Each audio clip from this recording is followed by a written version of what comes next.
Tonight we are debating Christian morality versus secular morality. So a lot to look forward to. We've got Praise I Am That I Am and Snake Was Right. So I want to thank both these gentlemen for giving us their time tonight for this very, very important debate. Guys, if you haven't yet checked it out, go watch the debate that we had last night. Huge turnout. We had over 100 people in the chat. Definitely a debate to remember. Once again, I've got Brother Smokey here, who's he's going to take the lead. Actually, I'm gonna be sitting out of this for the most part. He's going to be moderator. He's going to be taking the questions. So make sure you are tagging Smokey. And once again, Smokey tomorrow has an interview with Dr. Fuzz Rana, biochemist. So you don't want to miss out on this one. 4 p.m. Pacific. So just so you don't miss it, go over to his channel, like, subscribe, and hit that notification bell as well. So yeah, enough for me. I'm going to hand it over to Smokey anyways. If you want, we can give the debaters a few moments to kind of give an introduction and then just go from there. Smokey, thanks so much for helping out tonight. Absolutely. Well, it's my pleasure, brother SFT, and I hope you enjoy your evening off. You've certainly earned it. Well, like I was saying in the pre-stream, if I did a 9th stream in a row, I'd be getting a divorce. So I imagine that's true. So we will not permit that to happen. We always got your back, brother. What would I do without you, brother? So I appreciate it, and I'll be listening in. So I'm excited for this debate as much as everybody else. So Smokey, take the lead, man. Thanks again. Pleasure. Thank you so much, sir. Appreciate it. Okay, ladies and gentlemen. Well, welcome. Thank you so much for joining us this evening. We have a wonderful debate ahead of us right now between, of course, Snake Is Right, taking the secular position, and, of course, Praise I Am That I Am, taking the Christian position. And this is our debate on Christian morality versus secular morality. And I'd like to open it up, of course, to the speakers to give a little bit of an introduction. But before we do, just to let you guys know, I am your main moderator for this evening. We do not have a co-mod. So please tag me with all your questions. I will certainly try to grab them as they pop up. For our debaters, we have approximately a 10 to 12 minute opening for them to pitch their case, and then we'll move into an open conversation type of format. So let's go ahead and lead with Snake. Snake, please feel free to introduce yourself, pitch your channel, or any projects that you're currently involved in. All right, thanks. You can call me Brother Snake. Yeah, so I pretty much. I'm not going to do that, by the way. Yeah. No, I was just jealous. You called him Brother of Praise, so you know. Well, yeah, you have to become a Christian, then we'll have a conversation about that. Well, that's mine is brother. Right now, brother with an A. Okay, so. Brother from another mother. Yeah. There you go. Go ahead, brother. Yeah. So yeah, I do mostly skepticism videos or just weird stuff I see around town. The other day there was a guy walking down the street with a sledgehammer yelling at cars, so got a couple seconds of that, but so maybe that's worth a video. Anyway, yeah, I pretty much any topic I find interesting, but I usually will find some kind of skeptical take on it. Like, is this really what we should believe? Is this really how it works? Stuff like that, and it ranges from topics. Mostly I'm into scientific or like philosophical topics, so yeah. Beautiful. Excellent. Well, thank you so much for that, sir. And I believe we do have your link down in the description if people would like to go hear more about you and your channel. Go take a look at that. Go look up Snake Is Right. He's got some interesting content. I myself am subscribed. Praise I Am That I Am. Brother, welcome. So glad you are here. Probably an introduction isn't even necessary, but by all means, tell our audience a little bit about yourself. Oh man, you made me blush there, Smokey. I love you, brother. I really for stepping in as well. Yeah, my channel has been around for a couple years. I just try to defend the faith, what we call apologetics. And these are type of the issues, ethics. There's a couple of claims in the Old Testament that I like to defend with slavery and all that other stuff. And I love science. I like to get engaged with that too. There's several topics I like to get engaged. I love doing moderating debates or, producing debates and things like that as well to help out my brothers and sisters in Christianity. We're all one family, one big family. So, yeah. Beautiful. Outstanding. Well, thank you for that introduction. Well, gentlemen, did we make a decision on who was going to be taking the first? Yeah, Snake. Yeah, I can Snake. go. Yeah. Very good. Excellent. Snake, do you have anything you need to share on the screen, or are you just doing a regular presentation? Yeah, I'll share. I'll screen share it real quick. Okay. Beautiful. And Praise, I take it you probably have access to that on your side? I do. Beautiful. Excellent. Okay, Snake, and whenever you're ready to get that on the screen. And whenever you start, I will actually start the timer.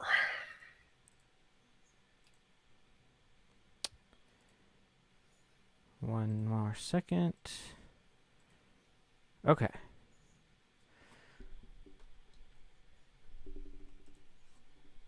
All right, we're good to go. Okay, so I guess I'll start off by saying criticizing moral subjectivism, because I am a moral objectivist, because otherwise there's actually nothing to say about morality. So moral subjectivism or moral relativism says that raping and not raping are both equally valid. So this seems inherently flawed and self-contradictory. So it would be like saying 2 + 2 = 4 and also not 4, which surprisingly some people are trying to argue. It's now trending on Twitter. But as in argumentation ethics, this can be easily demonstrated. So if you argue against objective morality, then you're invoking some kind of objective standard or ethic that says it's wrong to do so. So there has to be some basis of truth in a moral statement, because arguing against morals would be saying that it's true that you ought not have morals. So let's see here. I'll pretend to be Snake. Okay, so where were we? Did I cut out again? Yeah, you cut out there. Okay, you're back. Dang You're it. back. Go ahead. I was good for 20 minutes. Yeah, no, you're good. Okay. Where did I Okay. leave off? You need to go back about 10 seconds. Something about 2 + 2 = 4 and not 4. I want to demonstrate this with argumentation ethics. So if you argue against objective morality, then you have to invoke some kind of objective standard or ethic that says it's wrong to have morals. So there has to be some kind of basis in truth in a moral statement, because arguing against morality would be saying that it's true that you ought not have morality. So the question is, how do we measure this? I'm basically here to critique divine command theory. So many theists would say that the basis of morality is the character of God, but this is just kind of a roundabout way of saying that the opinion of God is what is good. But this still doesn't answer the question of why God's opinion is good. So at best, this is just the subjective opinion of God, or it's an unfinished equation. So you still need to fill in why his opinion is good. So it would just be special pleading because he has more might. But as we know, might does not make right. So this kind of reasoning always ends with basic divine command theory, which is deeply flawed, and I think that you guys would recognize this, because you try to circumvent this by saying, okay, there's the Euthyphro dilemma, but there's actually a third way to answer it. It's not, is God good because he's good, or is God good because he's God? It's, he's good because his nature is good, and I'm going to try and show that that's actually just the same thing as saying he's good because he's God. So, yeah, and I'm here to critique that, and not that what I'm going to present is necessarily in conflict with that. It's just that it's an unfinished piece of the puzzle without some kind of rational justification for morality. So either God is good. Well, I've already gone over that. Merely just being God does not justify the opinions of God. He needs something rational to justify those opinions, or he is by definition irrational. And I don't think anyone would want to call their God irrational. So we can test this by asking if any opinion of God would be true, but God cannot make untrue things true or irrational things rational. So God's opinions must comport with reality, in a sense, or with rationality. So if God agrees that torturing a baby for fun is bad, why does he believe this? Is it justified simply because he doesn't like it? Is there a reason he doesn't like it, or is this just a random opinion he holds?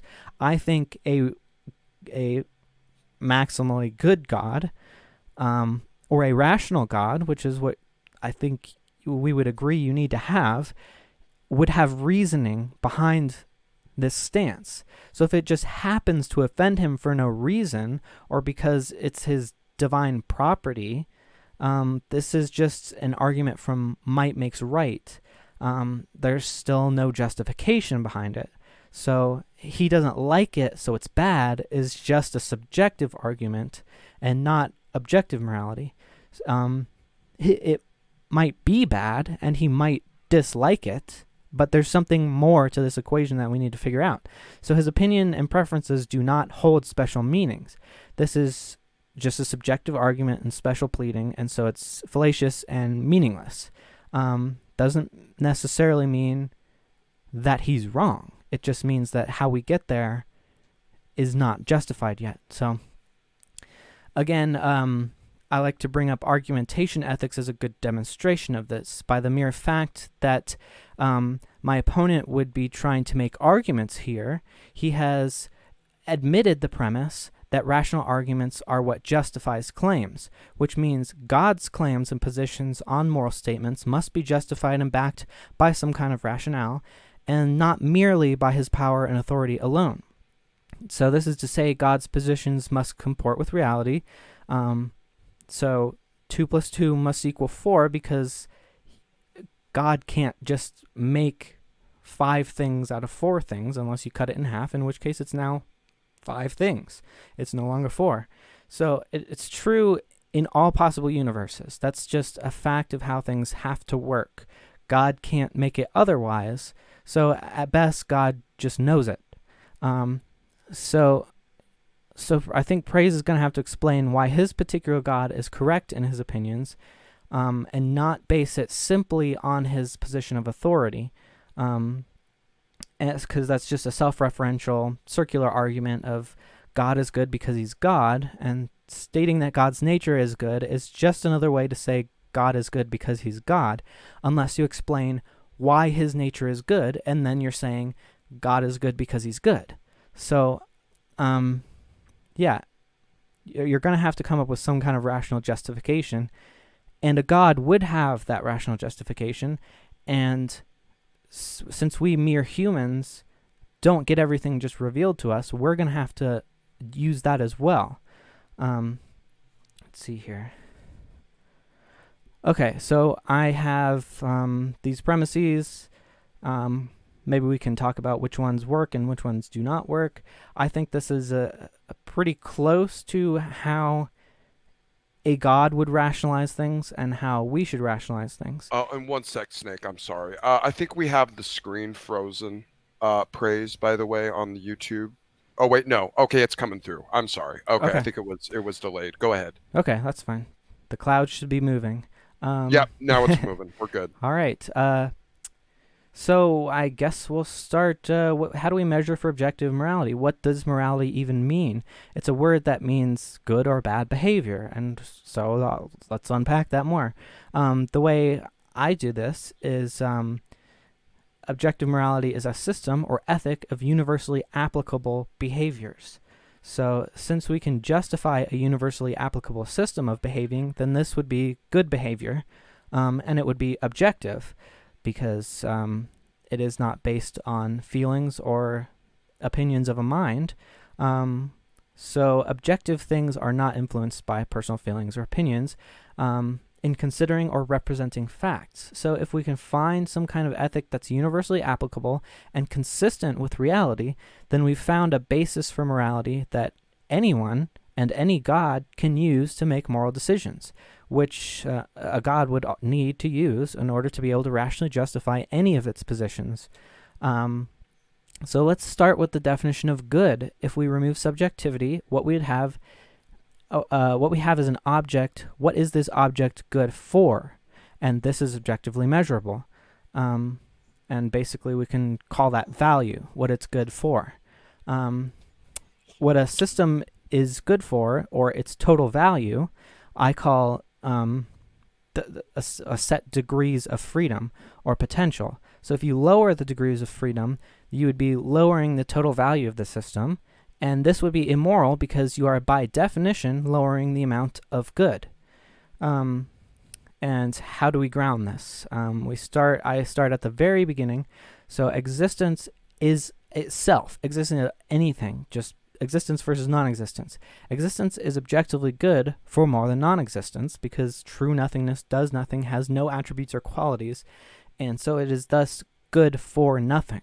It can do nothing. There's nothing that can be said about it other than it doesn't do anything. So therefore, good is what exists and what can do something. So increasing these qualities of existing and having value, or what it's good for, increasing those qualities necessarily increases the good. So existence has at least some qualities and can do at least one thing, which is exist. Whatever it's doing is whatever we're talking about. So this is the basis of what is good. Essentially, the more a thing is good for, the higher its usefulness and moral value. The higher a thing's usefulness, the more degrees of freedom it has. A human life has more moral value than an insect's life, since a human life has more degrees of freedom. So a human can do more, is good for more than an insect. You could argue that perhaps there would be no humans without insects. So I think that's part of the equation. That's where it gets complicated. But to try and keep it simple, the human life can do more than an insect can. And so it also gets tricky when you start saying certain humans have more moral value, because we don't actually know that, at least not until they die, because it's a human potential is pretty unknowable, and we also need a certain code of ethics which treats humans equally, and that's the only rational way to have a code of ethics. So we have to treat humans largely equally.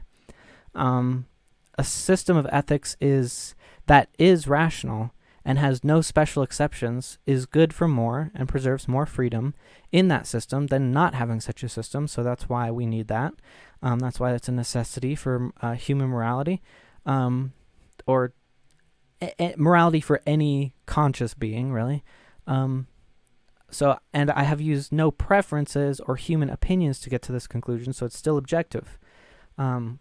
And I want to distinguish this from utilitarianism, since in utilitarianism, an action is good if it is useful for the benefit of the majority. But the majority can still benefit off of things that are unethical in the system that I'm trying to demonstrate here. So it does conflict with utilitarianism at some points.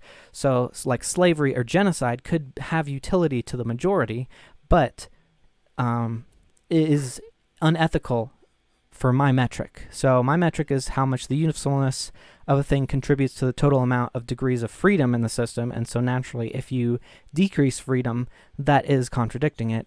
That's not as consistent in utilitarianism. So again, what a thing does is objective. So none of this is By the subjective. way, Snake, you hit the 12-minute mark. Okay. So you might want to start trying to wrap it up. Yeah, we can go into examples when we start the discussion. Okay. Yeah, I just want to maybe put forth this example real quick. So imagine if we come across some remote population of hominids that happen to survive till modern day, like living fossils, or we were to bring back some to life, Jurassic Park style. How would theists objectively determine, using scripture, how each of these groups should be treated, since they can't even agree on what a human is? I've shown that there are big Christians who disagree on this. They'd need to use reason, and that's all we have anyway. We can't just sit around waiting for revelation. Okay. Thank you. Okay. All right. Thank you so much. All right. Praise, brother. How are you doing? I'm good. I'm excited to get going here, and Excellent. Get the share. Go ahead and get your go ahead and get the screen reorganized, and I will start the time whenever you are ready. Do you guys see that? Yep. Let's see. Awesome. Yep, we're good. So before we get going, I wanted to thank Smokey for taking his time out to mod. It's not an easy thing to do, and I appreciate his time for doing that. I also thank SFT for allowing to host this as well. So this is be a good discussion. I also thank Snake for participating in this discussion with me / debate. Should be a good one. I'm looking forward to it. So, Christian morality versus secular morality. So here's an overview of what I'll be discussing. And so first I'll be discussing epistemic conditions for moral responsibility. Then I'm going to go into moral non-cognitivism. Then I'm going to go into moral progress as objective and non-natural. I'm going to give arguments for that, a syllogism that demonstrates that. I'm going to go into supererogatory acts. I'm going into temperance, moral restraints. I'm going to go into moral teleology, moral oughts, and then lastly, I'm going to explain and give the answer why Christianity is superior to all moral standards. So firstly, epistemic conditions for moral responsibility requires free will. Quote, philosophers usually acknowledge two individually necessary and jointly sufficient conditions for a person to be morally responsible for an action, i.e. susceptible to be praised or blamed for it. Control condition, also called freedom condition. An epistemic condition, also called knowledge, cognitive, or mental condition. The first condition has to be whether the agent possessed an adequate degree of control, freedom performing the action, whereas the second condition is concerned with the agent's epistemic or cognitive state was such that she was properly held accountable for the action and its consequences. And this is from Fisher and Ravizza, 12.3. So as Joshua Shepard lays out in his paper, Joshua Shepard is a philosopher. In his paper, Consciousness, Free Will, and Moral Responsibility, taking the folk seriously. Free will and moral responsibility are central features of consciousness. It is true theists can be secular and subscribe to free will, moral responsibility, but it cannot be true for non-theists to subscribe to free will, moral responsibility. Therefore, non-theistic secular standards are incompetent because they cannot morally condemn or praise someone. Now we're going to go into moral non-cognitivism. Quote, moral non-cognitivism is the meta-ethical view that ethical sentences do not express proposition, i.e. statements, and thus cannot be true or false. They are not apt truth. A non-cognitivist denies the cognitivist claim that moral judgments are capable of being objectively true because they describe some feature of the world. If moral statements cannot be true and one cannot know something that is not true, non-cognitivism implies that moral knowledge is impossible. This is Richard T. Gardner and Bernard Rosen. So here's my question. How can a non-theist claim truth or falsity regarding any moral propositions? It is patently impossible for non-theists to claim truth or falsity regarding moral propositions because there is no object of truth or falsity to draw upon. This again shows how the non-theist worldview is bankrupt when it comes to morality. Now we're going to go into moral progress and how it demonstrates objective morality. In Jerome Daniel Schoon's peer-reviewed paper, No Moral Progress Within an Objective Moral Ontology, the following paradoxical disproofs are used to eliminate naturalistic explanations of moral progress. Number one, the local problem. I could go into that with Snake if we in our discussion or open discussion. But number two, the problem of speciesism. And thirdly, the problem of evolutionary ethics. These problems are specifically targeted to eliminate non-theism as an explanation. As he explains in his paper, this argument not only has 4 premises and 2 conclusions, but is also a deductive argument, thus showing the premises are likely true. This argument is showing next. So this is the syllogism. Let's call it. The argument for a non-natural objective moral standard. The following is the syllogism provided in Jerome Daniel Schoon's paper. Premise 1. If there is objective moral progress, then an objective moral standard exists. Premise 2. If an objective moral standard exists, then it's either natural or non-natural. Premise 3. Nothing natural can function as an objective moral standard. Conclusion 1. If there is objective moral progress and a non-natural objective moral standard exists. Premise 4, there is objective moral progress. Conclusion 2, a non-natural objective moral standard exists. Now I'm going to go into supererogatory acts. Supererogatory, the word supererogatory comes from the Latin supererogatio.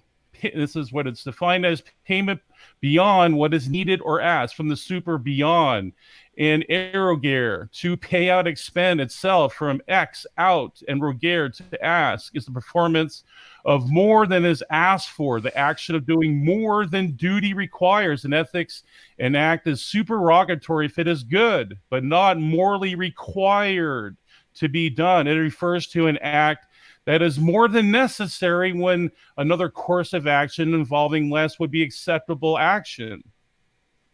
It differs from a duty, which is an act wrong to do, not to do, and from acts morally neutral. Supererogation may be considered as performing above and beyond a normative course of duty to further benefits and functionality. This is from Encyclopedia 26th, 11th edition. So supererogatory acts transcend evolutionary paradigm because the evolutionary process only deals with what benefits a species for survival. Hence, supererogatory acts are anti-ethical with evolution because they are detrimental to the species, the survival of the species. However, Christianity is predicated on supererogatory acts because the founder of Christianity, Jesus, gave his life for all people, including his enemies.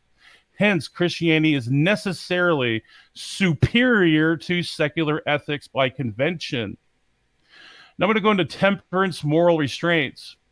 Temperance is one of the 6 virtues in positive psychology classification, including wisdom, courage, humanity, justice, and transcendence. This is quoted by Christopher Peterson, 2004. Temperance is generally characterized as the control over excess and expressed through characteristics such as chastity, modesty, humility, self-regulation, hospitality, decorum, abstinence, forgiveness, and mercy. Each of these involves restraining an excess of some impulse, or such as sexual desire, vanity, or anger. Several biblical passages focus on temperance. For example, 2 Peter 1:6, Galatians 5:23. The Greek word engratia expresses self-mastery, self-restraint, and self-control and continence. The question is, what moral framework can non-theists draw from where moral restraints and virtues are prescribed universally or even relevant? The only paradigms where moral virtues like these are relevant are in Christianity, Buddhism, and Hinduism. So I'm going to go now into more moral teleology, the moral oughts. This is a quote before I go to it. Moral teleology stems from the Greek telos, end, aim, goal, and logos, meaning explanation or reason, or finality is a reason or explanation for something as a function of its end, purpose, or goal. Someone may be called a good person if people have an inherent purpose. Many ethical systems appeal to such a purpose. This is true in some forms of moral realism, which states that something can be wrong even if every thinking person believes otherwise. The idea of a brute fact about morality, this is the idea that it conveys. The ethical realist might suggest that humans were created for a purpose. Example, to serve God, especially if they are an ethical non-naturalist. This is Alistair McIntyre. And there's the citation, study moral philosophy, blah, blah, blah. So Christians can amalgamate ethical imperatives, moral oughts, with moral teleology because they go hand in hand as an image bearer of God. Not only do we have intrinsic knowledge of what's right and wrong through our conscience, but morality has objective purpose and meaning behind it. In fact, that's why secular morality is dangerous and baseless, because it is absent of any non-arbitrary, prescriptive, or teleological ethics. Non-theists can tell us descriptive aspects of morality, but they cannot substantiate any basis for moral ontology. What ought to be? If morality was merely descriptive, that would be like saying rocks are moral. And now the very last part and conclusion, why Christianity is superior to all moral standards. Here's a summation of why Christianity is superior to secular morality and all other moral standards. Number one, Moral responsibility cannot be assumed without a creator who endowed people with autonomy to choose right or wrong intrinsically. However, only the biblical account covers this in detail. Romans 2:14 through 15, Genesis, many other passages go into that. Only Christianity can ascribe all moral truths to an actual embodiment rather than a mysterious and esoteric abstract entity. John 14:6. Number 3, only Christianity is recognized for truly demonstrating moral progress by abolishing slavery. Only Christianity is credited with that. Number 4, the founder of Christianity, who is Jesus Christ, is the only God to exhibit supererogatory acts by dying an excruciating death for his enemies. And his teachings, which includes love your enemies, reject yourself, etc., these all signify supererogatory acts. Jesus is the exemplar of all supererogatory acts in virtue ethics. And number 5, only Christianity provides a sufficient source of moral imperatives, moral oughts, and teleology. This can be ascertained through the Imago Dei theology found in the Bible. As image bearers, we have God's moral law written in our hearts. We are then able to discern what we ought to do and understand our purpose as image bearers. And with that, I'm going to yield my time. Beautiful. Praise. Thank you so much, brother. 11 minutes. Outstanding. Well played. Love it. Wow, perfect. Good job. I figured you'd like to know the time. I know you always do.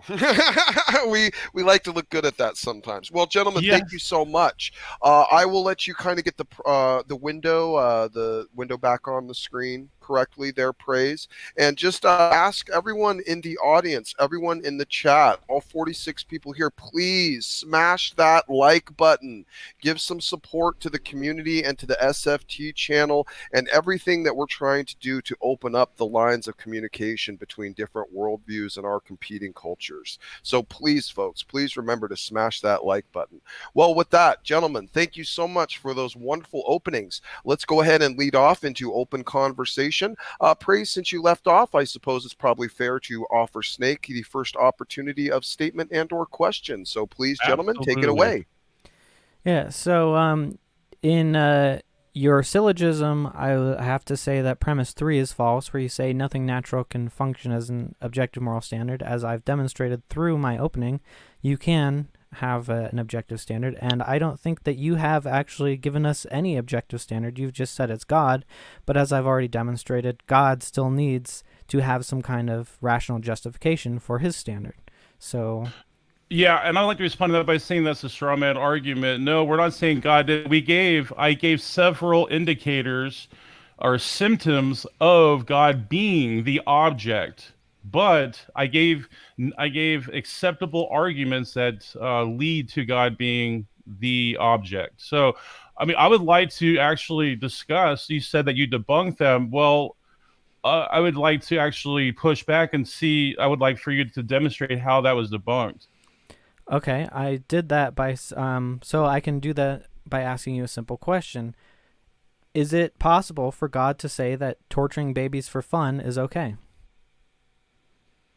I think it's a loaded question there. But the word it's impossible. What do you mean by that? Can you elaborate on that? Would he be incorrect if he said that? It would be logically inconsistent. Right. So God's not the standard. Nature.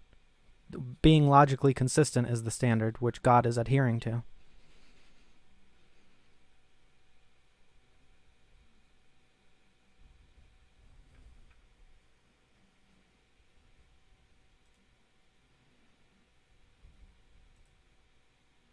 Are you there? Oops, I was on mute. I'm sorry. Yeah, no, he's logically consistent with his nature. So you forgot to leave the last part out. No, but why? So why is his nature against torturing babies?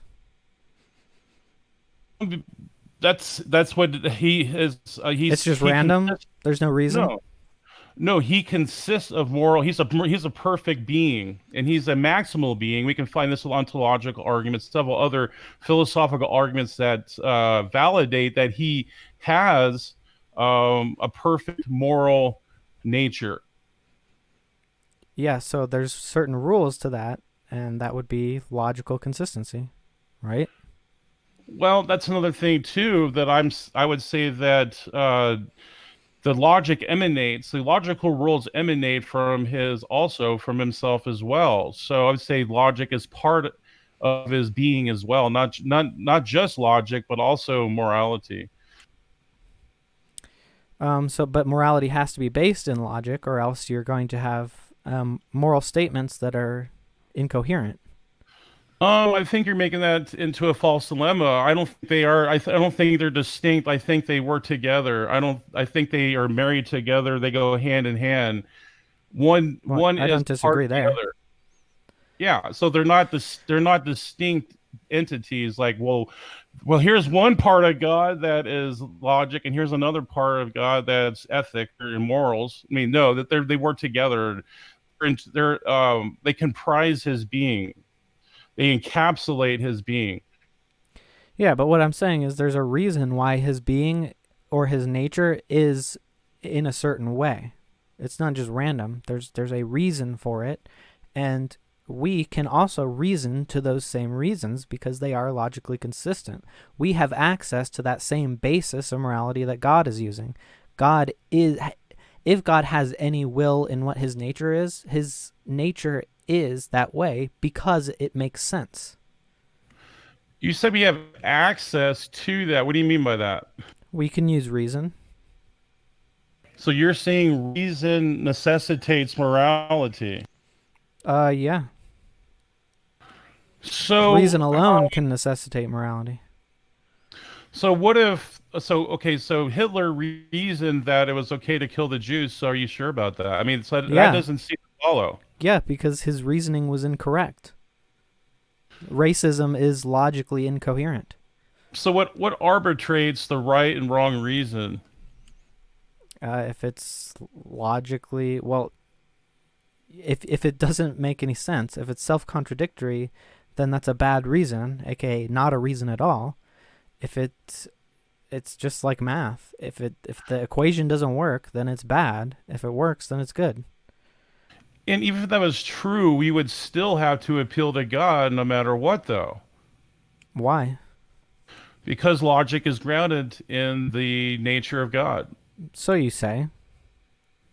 Yeah, I mean, if you want, I could demonstrate that. If you want me to unpack that, I will. I'd be glad to unpack that for you. Yeah, I don't think you can demonstrate that. Well, sure. Yeah, easy. You just define it that way, this hypothetical being. But okay, I can just say that it's grounded in the pixies that created the universe. It could be any creator that you can ground it in. So. I mean, that's just rhetoric, though. But even if I'll even give you the benefit of the doubt and say, okay, sure, but you're still describing the same characteristics of our God, so you're just redefining God anyway. Well, at best, he's a middleman, because in any possible universe, you're still going to have logic. 2 + 2 is always going to equal 4, no matter what. In a universe with God, in a universe without God, so it's an irrelevancy in morality. So, he might be right. He might be right about it, but. What's your definition of a universe? Well, for the purposes here, I'll just say all that exists. I mean, there could be some multiverse, but I'll just say the universe is all that exists. So would you generally say it'd be like material, space? Would you say like universes are made of space, material? They exist in space. I mean, I guess space is part of the universe. Everything that exists is in the universe, for this definition at least. Well, I mean, that's the thing, though. See, logical abstracts and also morality, too, you can't test them under some type of microscope or some type of other scientific method. They actually transcend any universe because that's what universes are made of. They're physical. According to you, universes are material, naturalistic.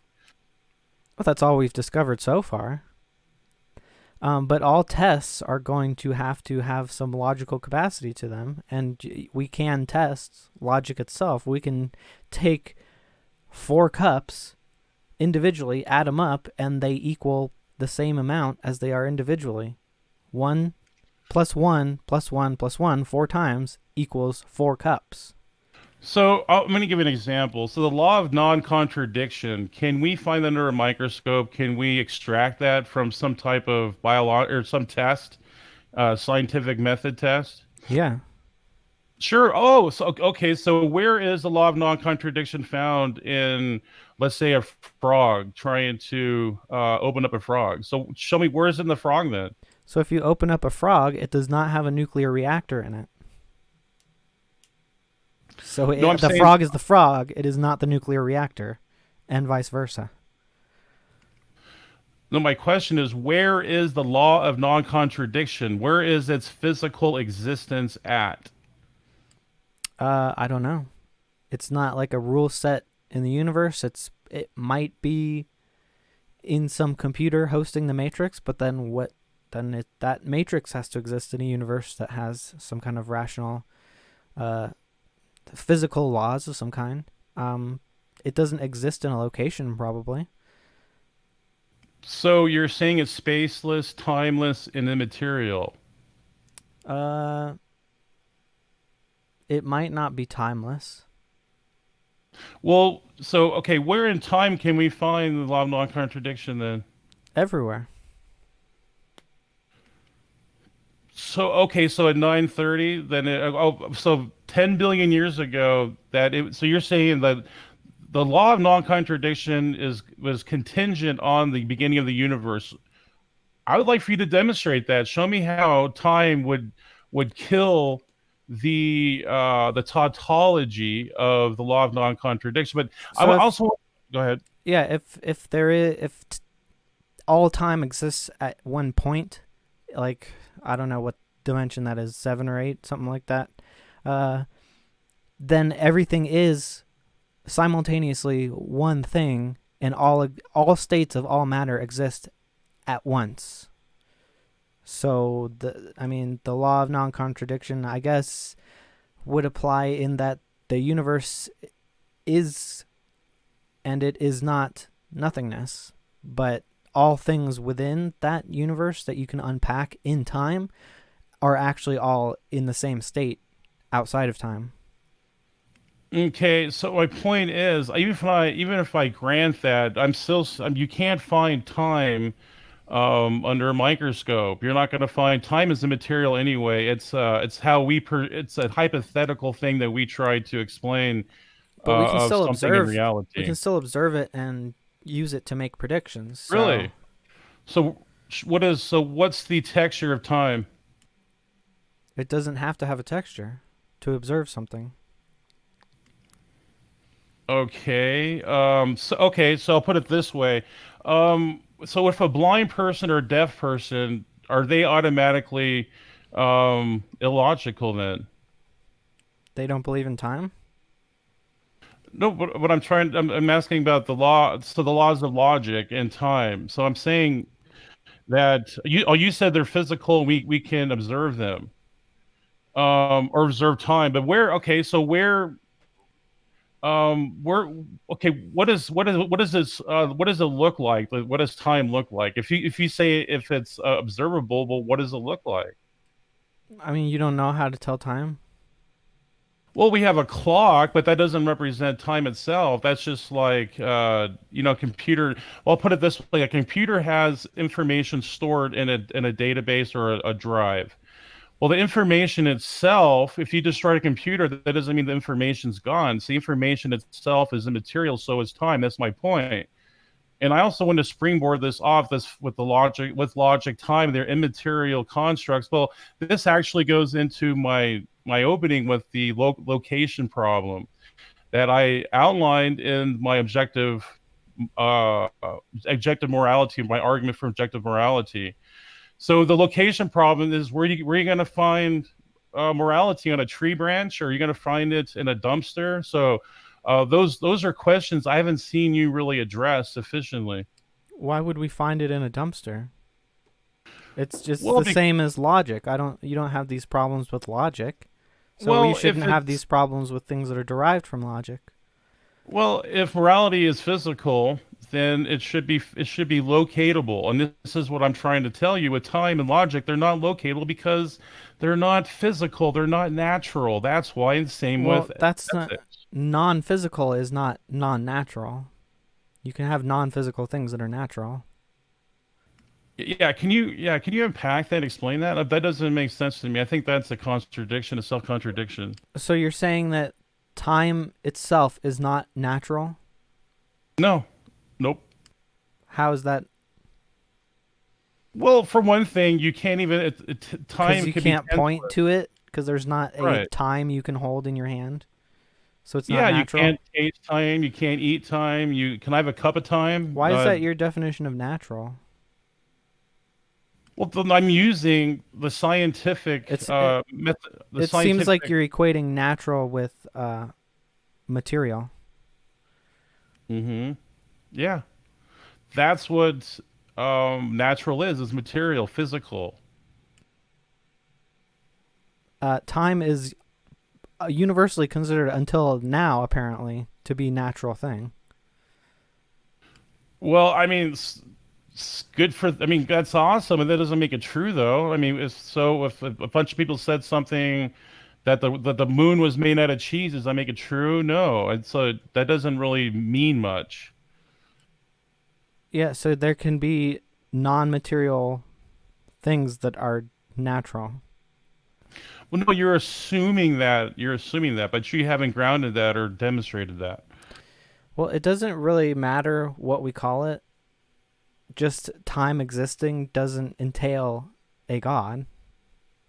Well, I would say otherwise, because I could say God simulates time, and I would say that it's a product of a simulation, or some type of virtual reality, something like that. So I definitely do not ascribe time to anything that's fundamentally physical or natural or materialistic. You have to demonstrate that, and you have not. Well, I think you need to demonstrate that God does that. It seems like you're just declaring it.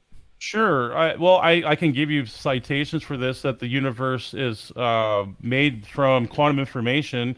Quantum information doesn't have texture. Can I have a cup of quantum information? That doesn't see, that's immaterial too. See, actually, the things that we don't see are actually fundamental. And actually, this is what I'm saying. I mean, scientific theories establish time as a physical thing. It's part of space-time. So, I mean, I think we can move on from there. Sure. So you also said that I cannot morally condemn or praise someone, and I think that that's false too, because I can basically, what I'm saying is a praise or condemnation is correct or incorrect. I can say something is incorrect without having a God to base things on. It doesn't even matter if we have free will. Something can be incorrect or correct in that system, and we still have that objective moral standard, which is the same standard that your God would use, which is rational justification. But you said that you can justify something praising or blaming something without free will. Can you demonstrate that's possible? Because aren't you appealing to your own autonomy to make that claim? So No. If you have no autonomy, then there is no you in the first place. Like, what does that even mean when you have no free will? Well, it doesn't even matter. I mean, free will can't really be defined in the first place. So what does it mean that let's say there's a soul. What does it even mean that the soul has free will? It's either something is determining the behavior of the soul, or its behavior has no cause, has no reason whatsoever, and it's just entirely random. And that doesn't make sense either. No, see, free will is an endowment. It's a metaphysical endowment that can only come from an animator. It's an animation. It's like the Pinocchio. You ever seen Pinocchio before he became animated? He was just wood and things flopping around, the strings flopping around wood. But when he was animated, he had his own autonomy. He was able to choose within himself, introspection. So I'd say introspection goes along these lines, what I'm talking about. But what is the mechanic of that? What is causing him to be able to make his own decisions, quote unquote, and what does that even mean? Well, what do you mean the mechanics? Are you asking for a naturalistic mechanism, like a mechanism? I put it in the context of a soul, so not necessarily. Okay, well, if it's in the context of a soul, well, I mean, the soul is defined as What would a it's not. soul look like if it didn't have free will? It would be not. It would be non-existent. It would be inanimate, and that's my point. The universe is inanimate, so you can't ascribe anything autonomy to the universe. So the universe would not. That's unacceptable. That will not work. It's irrelevant, and that contradicts your worldview. That's the whole problem. See, you assume all these things, but you can never ground them. You can never demonstrate or verify these things. I don't think you get any closer by saying it was a god. I think that Sure. brings up a Well, lot more questions, like what does the soul even mean? What does free will think even of mean? Pinocchio. Of course. Are you going to say Again, Pinocchio wasn't animated from an animator? well, again, where are his thoughts coming from? Why does Within what? So himself. Pinocchio, let's say he wants to go smoke and drink. Why? Because within himself, he was within himself he determined that he has Why? self-governance. Well, Why God did he gave him determine that? self-governance. But why did he determine that? There could be a number of facts. How would I know? I'm not a mind reader. How? But see, that's like Well, it's psychology. hypothetical. I mean, you can Well, I mean, I would appeal make to up whatever you psychology. want, but it's gonna have a Yeah, reason, right? sure, but that is kind of irrelevant to what we're talking about, though. Everything has a cause. Everything has a reason. Really? So the universe. So Even our um, thoughts, or else they're isn't random. that infinite regress? So everything has a cause of a cause of a cause. So what isn't? Wouldn't that be just an infinite regress? So yeah, I say no to that. I would disagree with that. So the thoughts just come from nowhere for no reason and have no. No, I never said that. So So everyone if they're has not an caused, essence then and they're just spirit. random thoughts. No, see, God gave the gift, an endowment for a person to think within. I don't Now, know what that asking me means. how, well, it means self-governance. What does that mean? That means that they can think within themselves and introspect within their soul, the way how God made them, with their personhood. I'll say personhood. So that seems like they have an awareness of something, and that is causing them to ruminate about it. Sure. Okay. So I just don't understand what is meant by free will, since every thought Well, is caused yeah. by an awareness of something else. Well, it's an ability to choose or make a decision on something and and to choose otherwise. So the ability to choose otherwise, I think, perfectly explains free will. Yeah, well, then that speaks fine for compatibilism, right? No, because that's still, I think, a figment of imagination. I still think that's to me, it's a Well, fabrication. well, whatever you're going to choose, you don't just roll the dice, and even then the dice Never is said that. determined by how it's thrown and how the gravity pulls on it. Um, so if it seems like if you're gonna make a decision, it's not just randomly gonna go either way. You're making it for reasons. If you choose to go out and drink, you're doing it because, well, I don't know. In the case of Pinocchio, he's doing it because he had no self-control and he desired that. Yeah, there you go. You just But answered desire. yeah, but where do desires come from? Do they just randomly pop into our heads? No, but you Or see are that are they based on experiences, based on sensory input? right, but you're conflating the natural. See, there's a thing that we're comprised of natural and what we would say non-natural. Like we're comprised of these elements that are part. You can say spiritual. Like we have a soul and a spirit. The spirit is the what we would say the I forget the exact definition.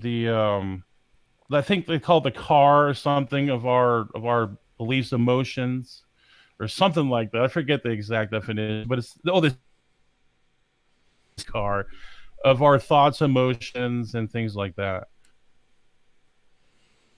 But it seems like every thought is caused by a sensory input or an awareness of something. Well, that's without a conscience. See, God wrote His law in our hearts, what is right and wrong. So we know intrinsically what is right and wrong. We have knowledge of Ex- that written into our being. Except for people who think that they're doing the right thing, but are actually doing the wrong thing, which is all But of us at some point. sure, but they do have a conscience, though. They have knowledge of what's right and wrong. Even if they try, even if they violate that and defy that, it still doesn't negate that God wrote His moral law in their spirit or their souls, whatever, in their body. So you're claiming that someone who rapes and murders for fun, really they feel guilty about it, even though they expressly say they don't feel guilty about No, it. They never don't. said that. No, I never said that either. You can defile, you can your conscience. You can. There's the Bible goes through this all over the place. Even says you can sear with a hot iron. There's all sorts of things you can make your conscience useless, where it makes it dead, where you don't even recognize, and harden your conscience, where you don't recognize what's right and wrong anymore. Why would you do that unless you didn't recognize it in the first place? No, it's because you're rebelling, or whoever does that would be rebelling against their conscience. Why would they do that if their conscience was telling them not to? That's what we call evil. They enjoy evil. Whoever's doing that, that's the whole point. That evil does bring pleasure for a season, but in the end, it's destruction and death and hell. And that's But why we prescribe people not to do that. that still doesn't explain people who do the wrong thing but think it's the right thing.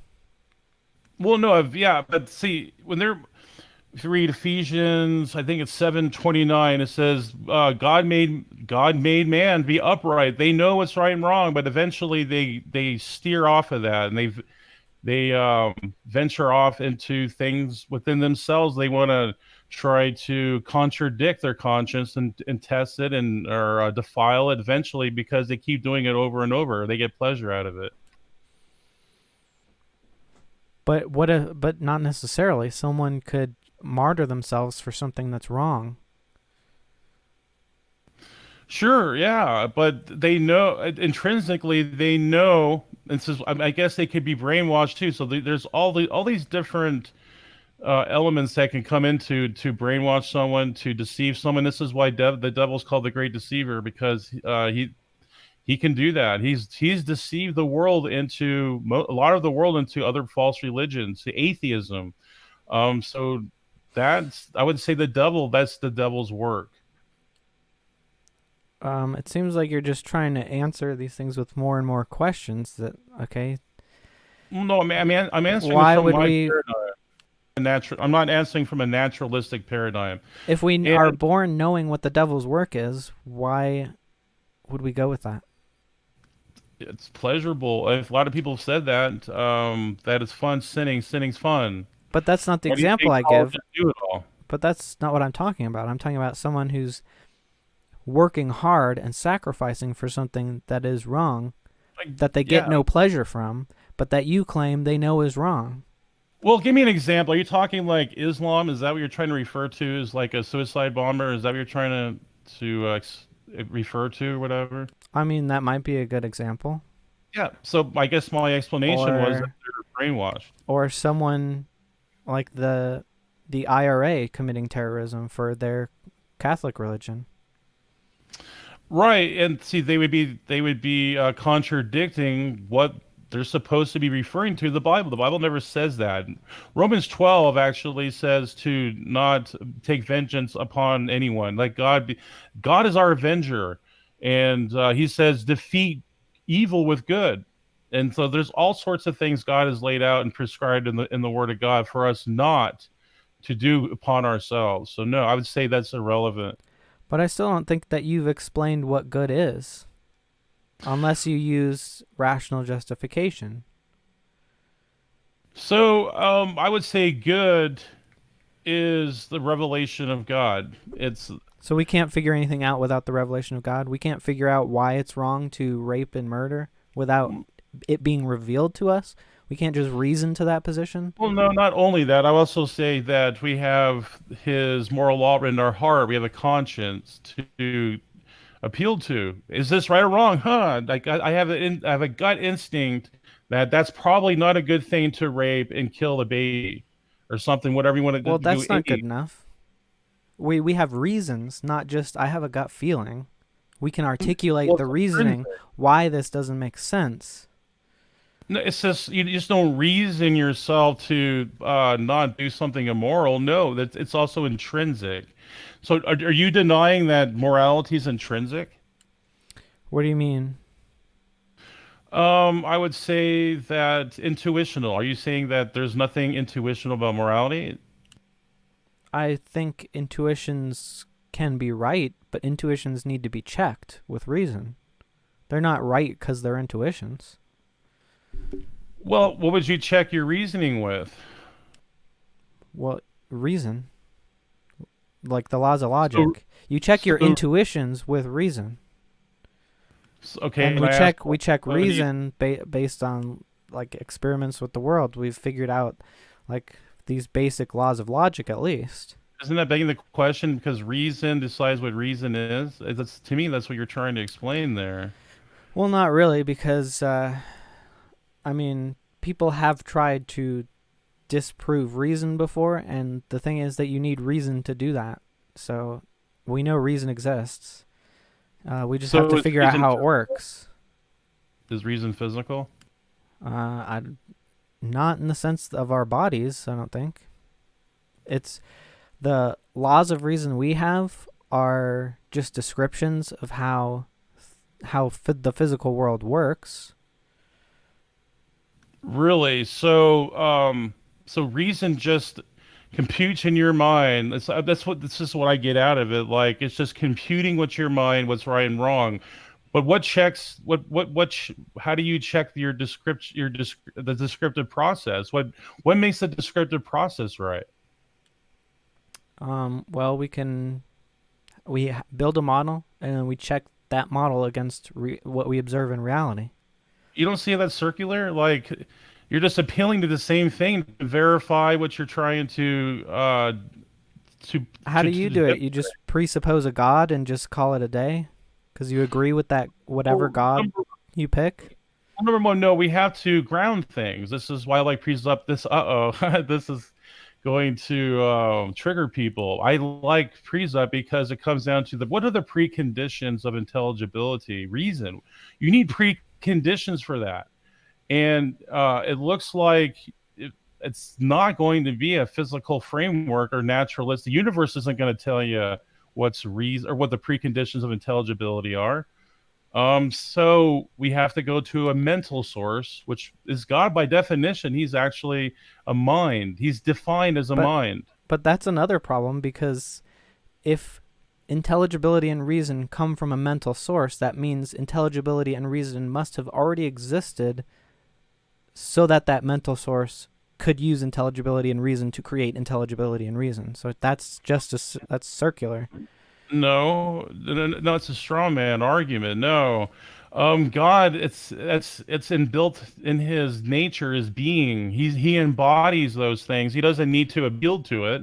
It's built into the nature of the universe. Then I can just say that. Well, then you immediately leave. You go into pantheism. You're no longer an atheist. No. Yeah. I'm not calling the universe an intelligent God. I'm just saying that reason and intelligibility are built into it by definition, which is the same thing you're doing. Well, no, you're ascribing those to the universe, which are mental by definition. So you're ascribing these attributes to the universe, which means you're a pantheist. You're no longer an atheist. The ability for us to put it into language is mental by definition, but the fact that atoms and quarks and electrons behave in certain ways that we can observe is not necessarily mental. The observation is mental on our part, but the behavior just goes on whether we observe it or not. So, without observation, would we know anything about? Okay, so would quarks, the information we have about quarks and quantum gravity, whatever you want to talk about, quantum mechanics, biology, would any of that be relevant without observation or a mind? Not to us. So, yeah, that's my point. We would just... we wouldn't even be us if we couldn't observe it. So, without observation, how do you know any of this is true or that has any truth value to it? This goes into non-cognitivism. When I brought my presentation, where do you what can you appeal to demonstrate the truth value of something, especially moral propositions? What moral where do you go? Like, where do you appeal to?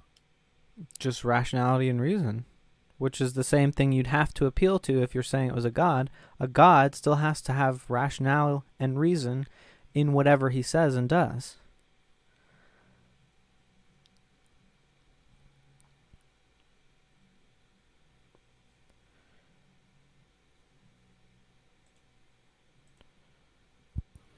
Praise. I think you might have been muted there again. Oh, Are you there? Yes, I was muted. My fault. Okay, there you go. I keep on doing that. So what I'm asking is, well, you're just describing a concept like rationality and reason. Those are just principles. What is that grounded in? Can you tell me you would have to appeal to something because you say it exists. I mean, that's just a description of something or a concept. So what is it you ground that in? Well, the fact everything pretty much can be grounded in the law of non-contradiction, which, as far as I can tell, doesn't really need a grounding because a thing is what it is and not what it isn't. So if something exists, it just is what it is. Well, no, because I would say that the the implications are, we would say, prescriptive too. They correct us on the right way of thinking. So if we have to appeal to it, then it's outside of us. So it can't be within this realm of reality. It has to be outside of reality. Well, wouldn't that just be part of reality if it was true? Well, no, it'd be See, then we wouldn't need to appeal to it. Then see, the law of non-contradiction, whatever you want to go, even the other two, there's like three other ones. I think it's law of identity, whatever. If you have to appeal to those, then that means it transcends reality. It transcends us. Why wouldn't it just be a part of reality? So something that's not real creates things that are real? That doesn't make sense. What do you mean by that? If it's outside of reality, then it's not real. Well, no, I said it. Well, yeah, I guess I probably could explain it better. I said transcends reality. It doesn't mean it can be in reality, but yet also transcend it. It's not subject to reality, but it's also part of reality. Okay. It definitely transcends us, but I think that what we're talking about creates reality or defines reality. Well, that's a great point. So, but let's look at the characteristics of like laws of logic. They're non-physical, and they are timeless, and they're even they have absolute truth value. The truth of something, like, let's say something cannot be A and B at the same time. There's nothing in time or space or material that's going to change that. Even if you go to Mars, that'll still be true. And so there's nothing. It's universal. There's nothing in space that'll prohibit something from being non-contradictory or contradictory, how you want to explain it. Then there's other ones too, but I want to get back into actually morality though too. And this is my point though, that there is no place you can find morality. Yeah, I mean, these are things I outlined in my presentation. So I don't see you're addressing these sufficiently, man. I mean, I think you're just trying to dismiss these and hand wave them away, and I don't see you effectively addressing these.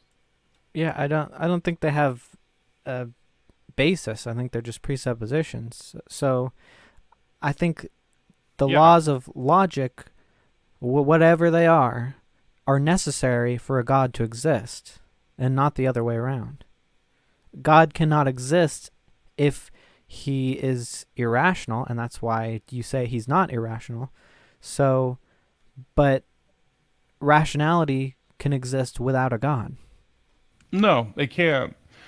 Because again, the preconditions for intelligibility demonstrate why God is the preconditions for logic per se, or even morality. But God constitutes logic. He constitutes it. But God Um, can't exist without it. well, no, that's again, you're separating him out and making a false dilemma there. No, that's just part of his being.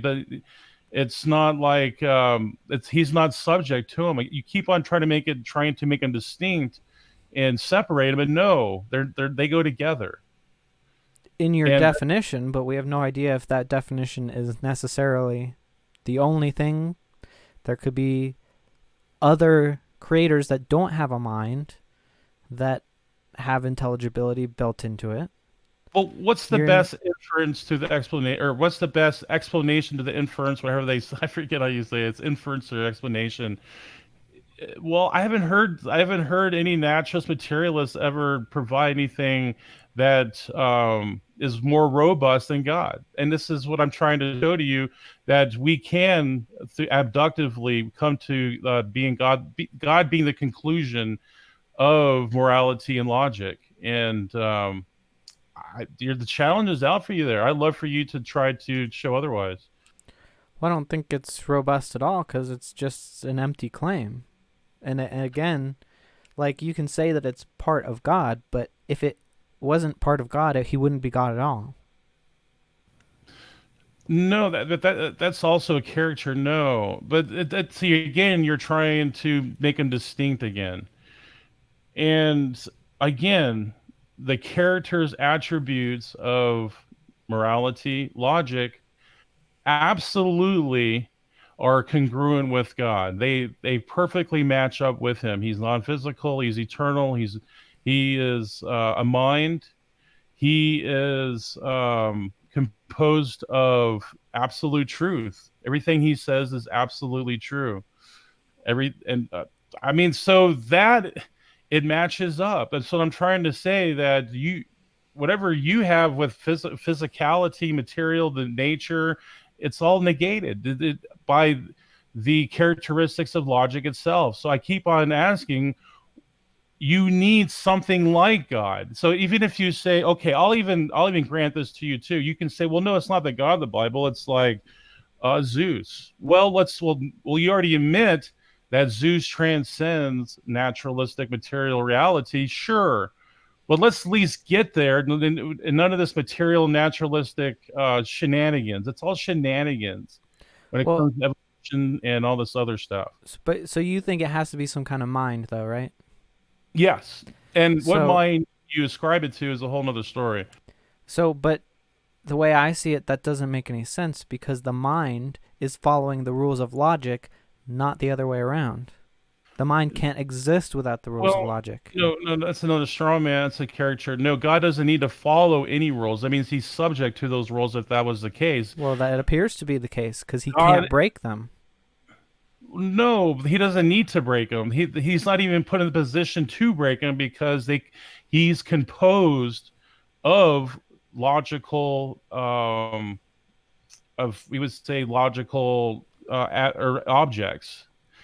Such as the law of whatever, you can go through all those. And also morality too. He doesn't need to appeal or be subject to morals. Like that's just part of his being. He's composed of that.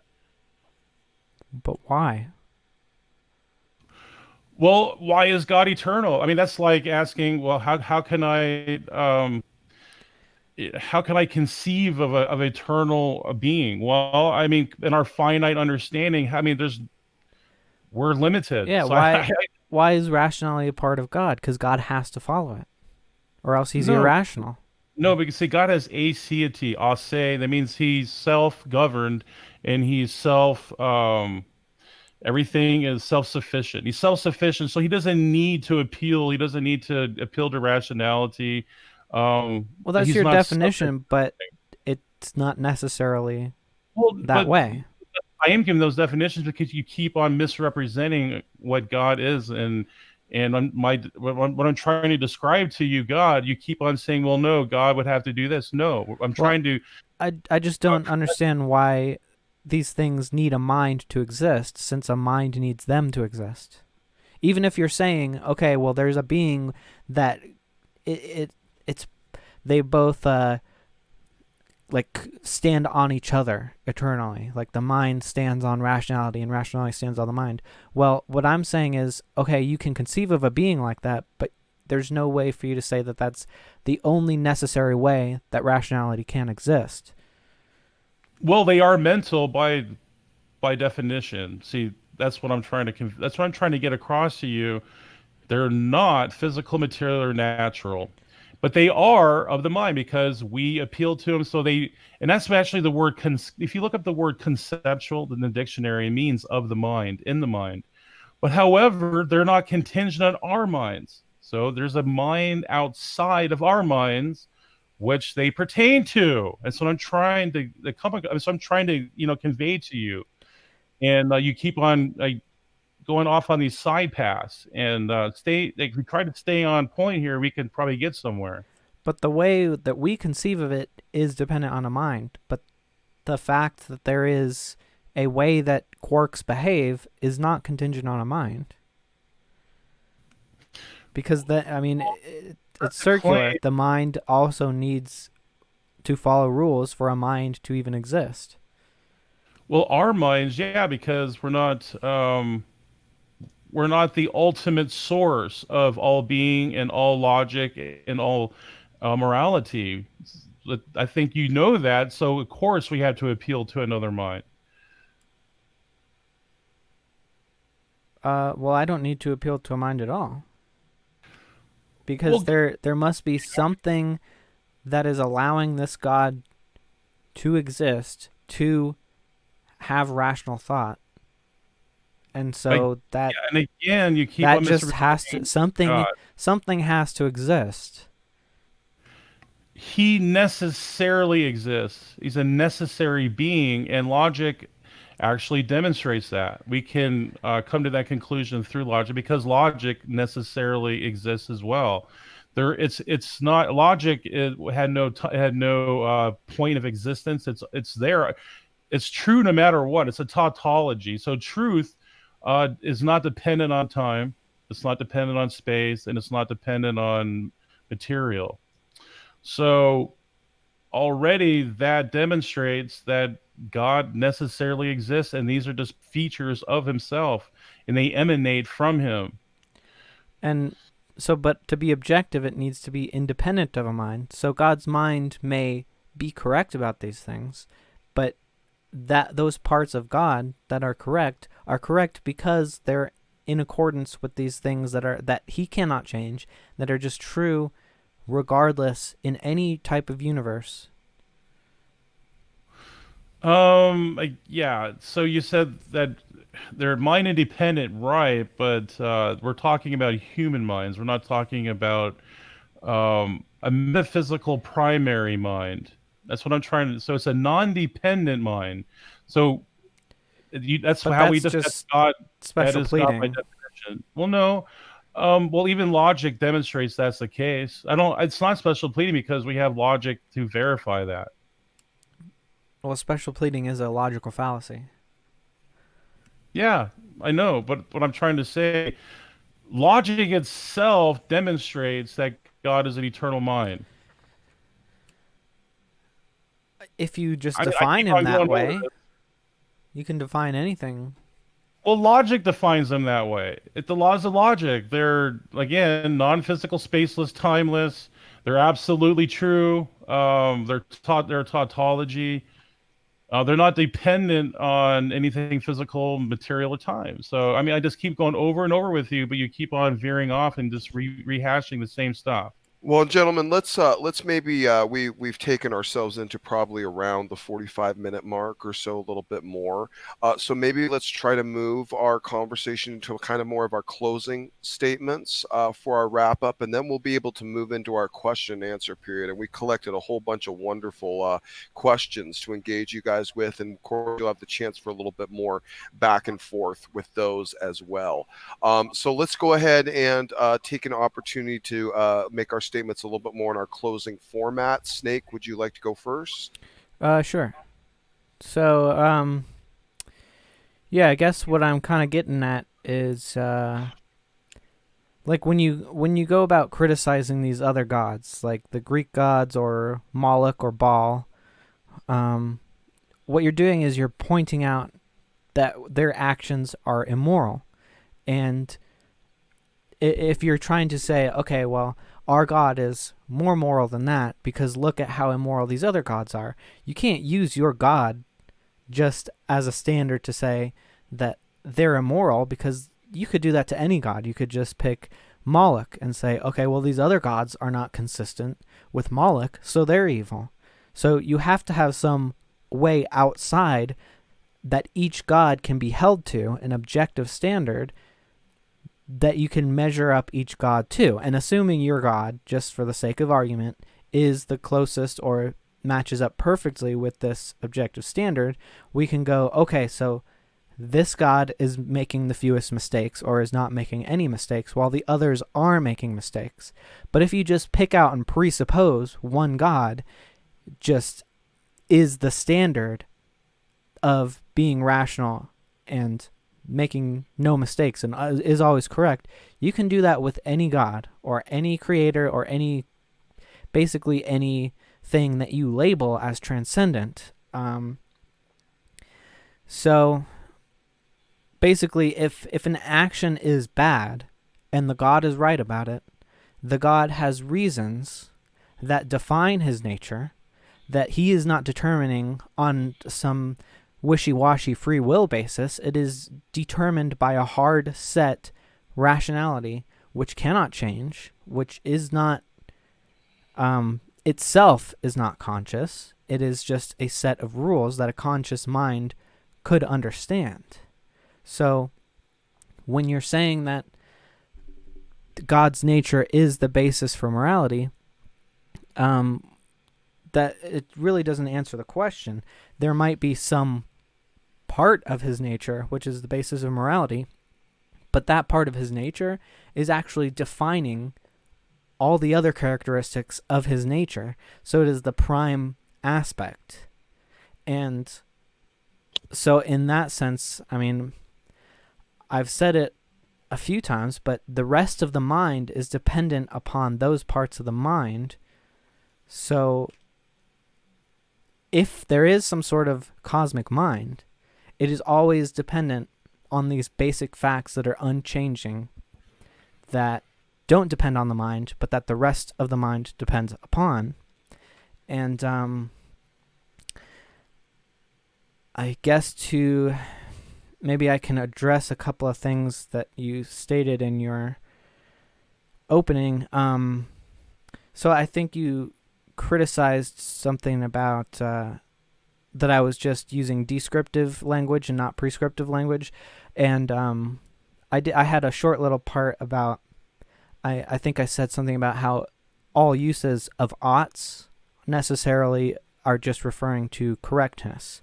So basically, I'm just gonna expound upon that a little bit. So that the premise is, well, and Snake, and if you can't, try to make it kind of brief too, for the sake of the kind of the closing argument type way. Yeah. I think this will be. I mean, feel free. We'll give Praise equal opportunity, as much time as he wants to respond, but just for the sake of clarity, for him being able to respond, with all of your points, coherently. So just try to keep it with a level of brevity. Yeah. Okay. So basically, the premise is the word ought indicates obligation or correctness, and the other premise is that an obligation also indicates correctness. So all you're saying with an ought is that you're saying this is the correct thing to do. So unpacking that, an obligation is the condition of being morally, legally, or contractually bound. being bound is a regulatory or statutory constraint. Those constraints are what is in accordance with the regulation or statute, and these constraints can or cannot be in accordance with logic, and so therefore there are correct obligations and incorrect obligations, and therefore there are correct ways of acting and incorrect ways of acting. So whenever you say you ought to do this or you ought not to do this, what you're actually saying is X.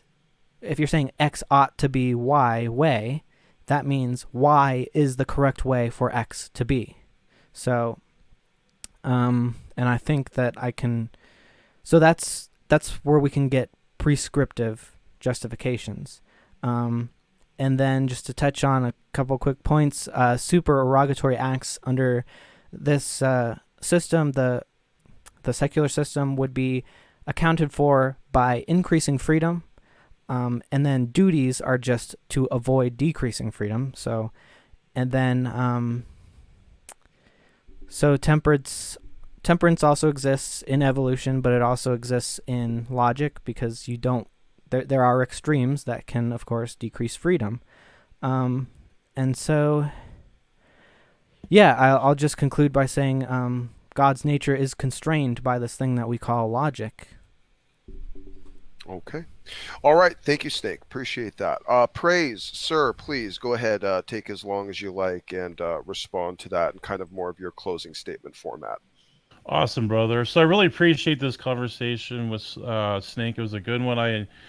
He brought some points that made me think a little bit, and that's a good thing. But I think he's also filled with misconceptions, and kind of went down some rabbit trails that we just kept on rehashing the same things. And some of these misconceptions, well, I'm going to explain it this way. What is the nature of morality and logic? All these things that we're talking about. If you actually go with the word metaphysical in the traditional meaning, when it first began in the dictionary, meta means above or beyond physics. So we've already moved out of the realm of anything naturalistic, material, any of that stuff. So meta ethics means that we're in another realm, or a whole nother genre, or what you want to call it, aspect of philosophy. It belongs in philosophy for that very reason, not science. Science can never address what is morality, what is the ontology. Sure, it can describe things, sure, but the what oughts, again. So to me, that was just what the Snake there was explaining with oughts is circular, begging the question. It's he didn't really ground it to anything metaphysical. What metaphysical primary, or what was the basis for his, or grounding of his beliefs, or what he was trying to convey there.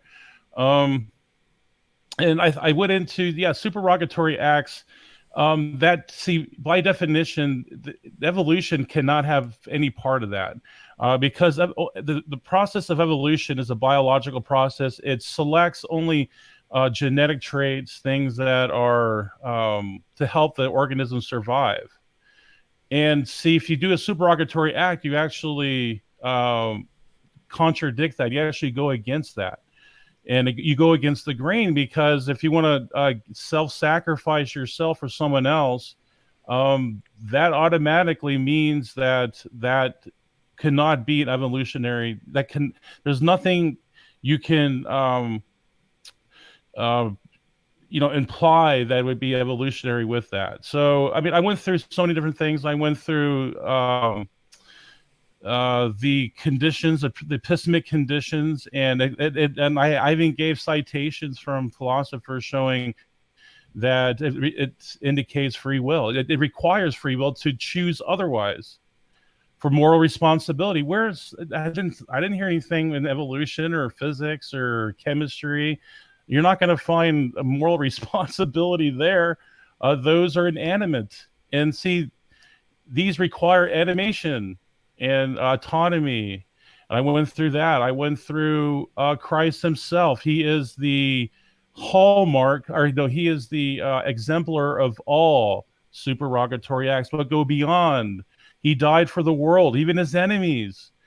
So he is the highest level pinnacle of all supererogatory acts. But also, I went into several other things too. There is one other point I want to get before I conclude here. So virtue ethics, yeah. So how could there be virtues in the first place unless there was an eternal being with these type of properties or attributes? So all these things align with God, and so we have deductive evidence, abductive evidence that demonstrate that God is the grounding and being of all morality. And it's just, I mean, it's that simple. I'm going to leave it there, and thank you. I'm someone that can see my time. Beautiful. Excellent. Well, thank you for that, brother, and thank you for that closing. And sincerest thanks to both debaters for taking your time and energy and efforts for this wonderful, engaging, and profitable exchange. The chat loved it. Everyone loved it. I loved it. It was a wonderful time, and you guys were incredibly respectful and had a great conversation. So sincerest thanks to both of you. And sincerest thanks to the chat. You guys were great. Came up with some great questions, was really lively. Beautiful things going on. So thank you guys so much, and thank you for pitching these wonderful questions. And now we can go ahead and move into it. Thank you so much, both debaters, for those wonderful closings. So here we go. Our first super chat comes from Jungle Jargon for $5. Says, Snake, do you know that if God was not perfect, you wouldn't be here questioning him, since corruption destroys everything? Your maker is your hope. You can say that, but I could be here questioning him if he didn't exist. I mean, I don't know what his point really is.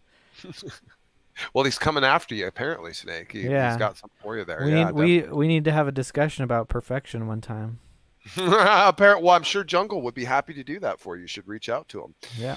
Next super chat from. Hey, can I respond real quick, Smokey? And by the way, guys, absolutely, don't let me cut it off. If there's an opportunity for a little bit of back and forth there, by all means, go right ahead. Please go ahead, Praise. Yeah, actually, C.S. Lewis, he talked about that exact what Jungle was talking about. He said, "How can you know something is wrong or crooked without having a straight line?" So, thank you, Jungle. That's a great point. So I'm just gonna leave it there.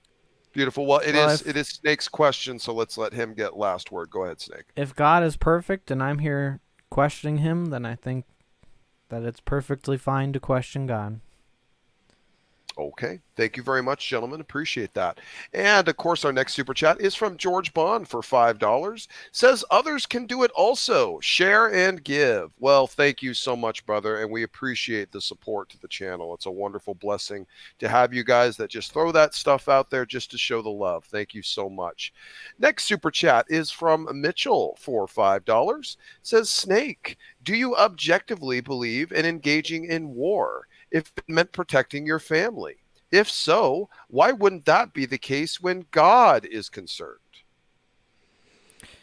What does he mean when God is concerned? Like waging war against God or waging war with God's permission? I get the idea that God saying that war is okay in the instance of certain cases. Would you agree that it's okay for God to probably condone it in some instances if you would condone it in the instance of war to protect your family?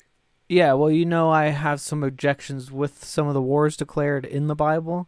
I don't think they're wars of self-defense or defense of others necessarily, but I understand, but I think the question was more if they were. Yeah. If conceptually, it's perfectly possible, and yes, I think there are just wars. It's justified under self-defense. I take the basically libertarian position where the defensive violence is fine, aggressive violence is the immoral act. Okay, thank you for that, Praise. Did you want to add anything? No, I'll go ahead and I can see that one. Beautiful. All right. Next super chat from Nightmare for $5 says, "Good job, Mom Smokey, and thanks to Praise and Snake for the good conversation." Well, thank you so much, brother. Appreciate that. We got a fan of all of us tonight, gentlemen. How dare Hear, he? How dare he? How dare he, indeed. I'm glad everyone's been enjoying it. Really, guys, they seem to have been having a great time. So you guys put on a wonderful show. Thank you for that. Next super chat from Christian Peasant for $5. "Nice debate, guys. Cheers." So again, we got more fans. How about that? Thank you so Awesome. much. Glad to hear it, man. This is what it's Wonderful. all about. Yep, absolutely. Wonderful support out there, guys. Thank you so much for that. And with that, we'll be able to move into the normal questions that I collected throughout the chat in the debate. Here we go. From Pi373 says, "Only one question I have for Snake. When are you going to finish your challenge? Snake's loss will end his teaching of evolutionism to innocent people." I've got until February, so I'll take my time. Okay. Well, there you go. Very good. Okay, there's your answer, Pi. Okay, next is from Caustic Soda for Snake. "Water is wet. Why is water wet? Is it because the attributes of water are wetness?" No. It's because liquids stick on your skin and they soak into other things. I guess it's in the nature of the state of matter and how it interacts with other things. Okay, very good. Praise, did you want to add anything, sir? Yeah, so this is why we have philosophy to address these questions, and it's not everything's not science and in the scientific method that can only get you so far. But yeah, ontology really I think is like really leans or it brings in God. I think God's a necessary component of all that. But I would like to see other arguments. But yeah, I'm sorry about that. Over talk there. No, you're good. You're good. Perfect. Snake, it is your question. Would you like the last word? No, it's an interesting question, though. Okay, perfect. Thank you so much, gentlemen. Appreciate the answers. Next one from Caustic Soda again. For Snake, "Is it ever okay to rape kids?" Follow-up. If no, then you agree there is an objective standard of good, right? If not, then you agree it's okay to rape kids. Well, I think I covered that in my very first sentence. Yeah, it's I believe in an objective standard of morality because otherwise everything's okay and nothing is okay. It's an incoherent statement. And so, no, I don't think there's any possible way to justify raping anyone and definitely not children. I can't think of a reason you could. There might be some instance where someone sticks a gun to your head and says they'll kill you both if you don't do it. So, but in that case, both of you are technically being raped, and that's bad. So, no. Okay, thank you for that. And Praise, would you like to add anything to that? Yeah, I mean, I don't want to come across as being combative to Snake, but yeah, he's just explaining or describing something, but he's not grounding anything. He didn't give us a source of or the object of what he's trying to refer to. And I'd like to compare and contrast, so I'm gonna leave it there. Okay, and Snake, it is your question, so last word if you like it. Well, even given this idea that it might all be dependent on a mind, you can still ground it in the source of, okay, it's this rational pursuit. And we can do that without knowing whether rationality is grounded in a mind. We can do all of that without knowing or having any concept of a God. We can have this system of rational justification, which is the same thing a God would use. Even if it is grounded in a God, it's the same thing that we're both doing. We're saying that there is a contradiction there. Okay. Thank you so much for that response. Next one is from David Neff, big fan of the channel, and of course is a contributor in debates regularly. Thank you for the question, David.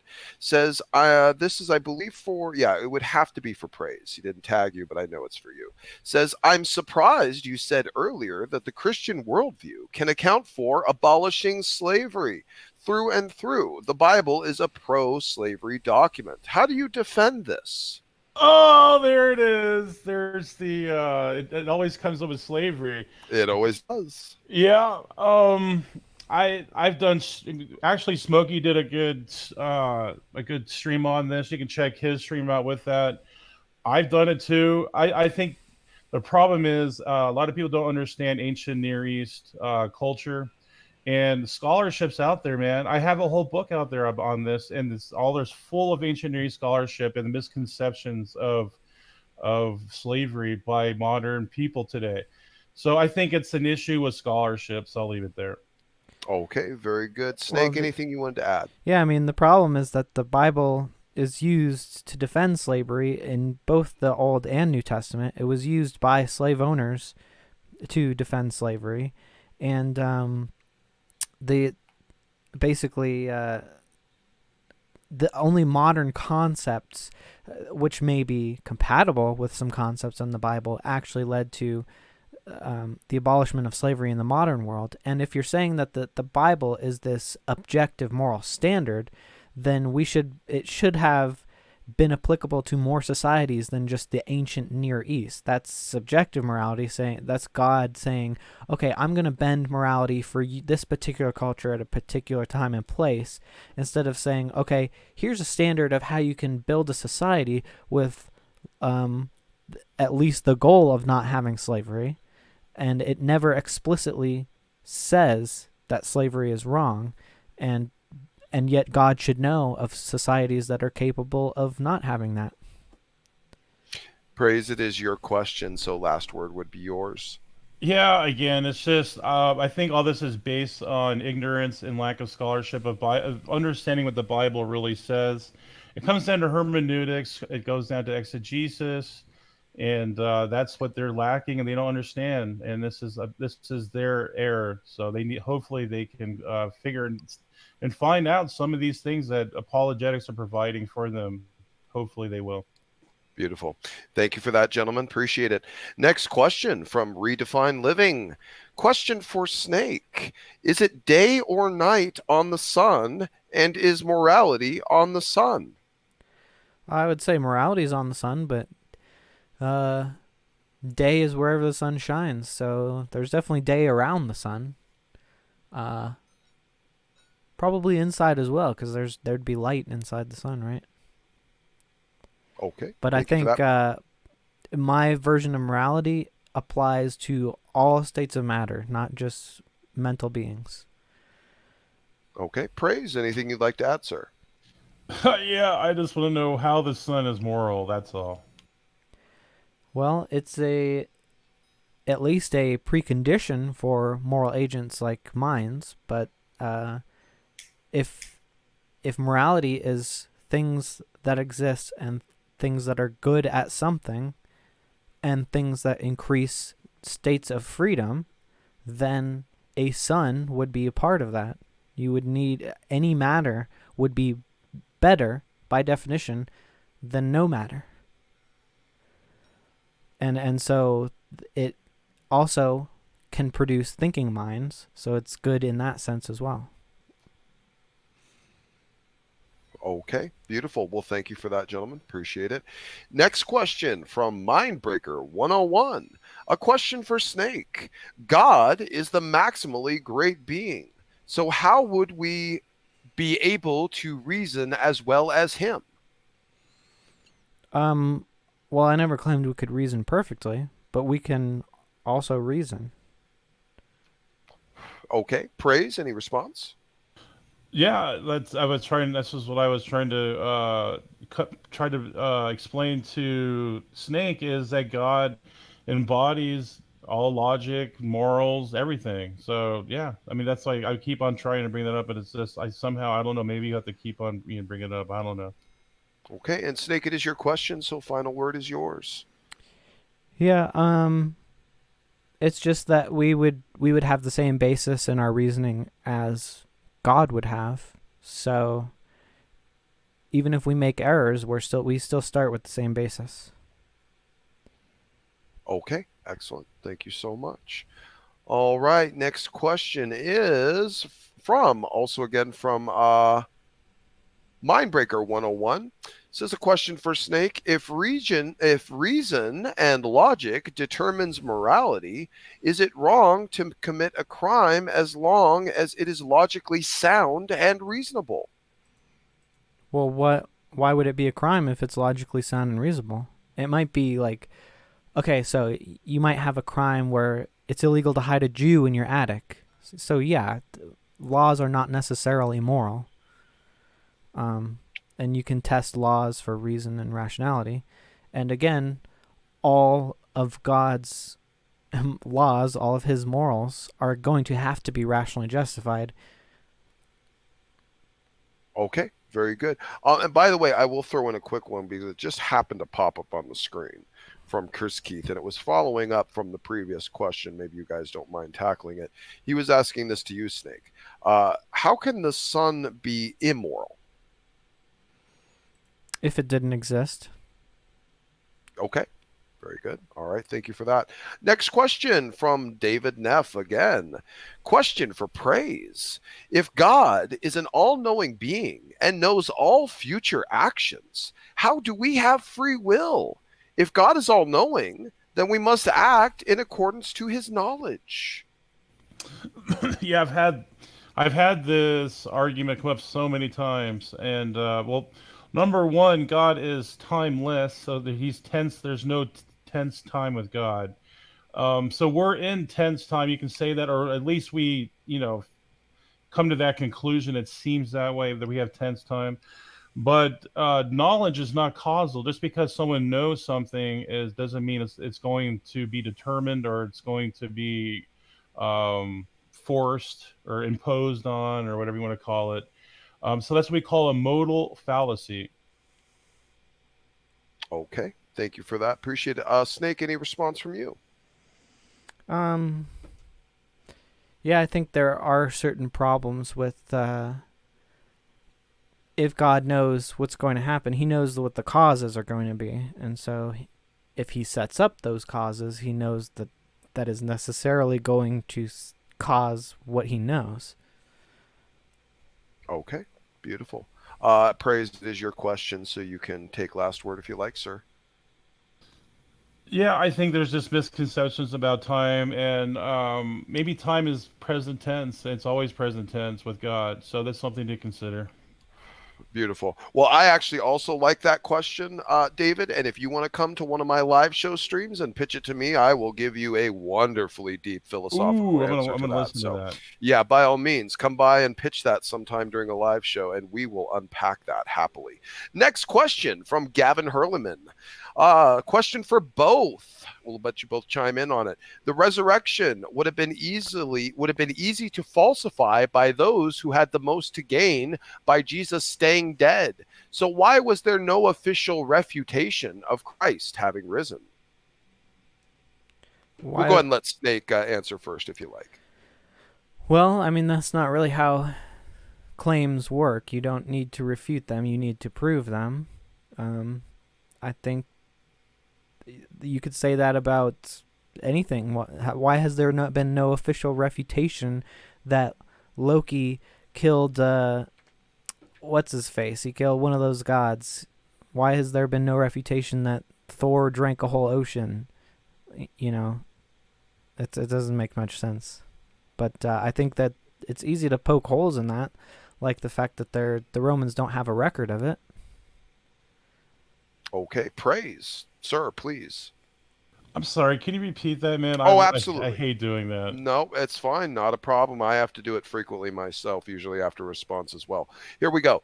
The resurrection would have been easy to falsify by those who had the most to gain by Jesus staying dead.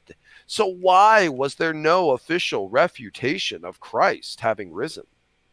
It's actually a great question. I think its simple answer is that the resurrection happened because there is nothing to deny. It's impossible to deny because the Romans the Romans saw that the stone was moved away, and the stone was like, what was it, like 3,000? I forget the exact poundage of it, but it took 6 men to move it. And so that just changed the Roman Empire and turned into a Christian empire later. It was that influential. Okay, thank you so much. Where are you both going to of you. find 6 guys? The Romans had them all over the place. Okay. Thank you, gentlemen.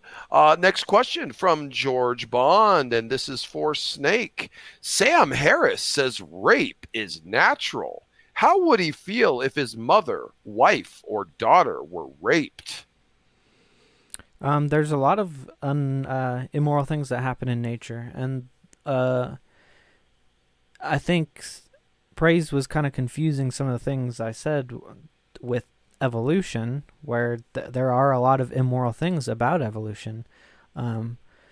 You might be able to argue that they're necessary evils if given evolution led to us, or that it's an absolute state of the universe. But yeah, there are immoral things in evolution and in animals. They kill each other, they rape each other. But there's also moral things that come from evolution, which is love and sticking together, teamwork. Even temperance can be learned from evolution. But it's not because it's from nature, or because it's in evolution, or because it's successful in survival that it is moral. Those two things can be the same, or they can be at odds. So, yeah. Okay. Praise, would you like a response? Yeah, and I laid out, and I point out my presentation that evolution can only select genetic traits, not moral traits. So that is the mother of special. That is the king, or the load of all special pleading. And yeah, let's leave it there. Okay, and Snake, of course, it is your question, so you can have last word if you like. Well, evolution certainly can select moral traits, but that's not what it's necessarily selecting. It is selecting for survival traits, but moral traits can be helpful for survival. So that's how it works. All right. Thank you for that, gentlemen. Appreciate it.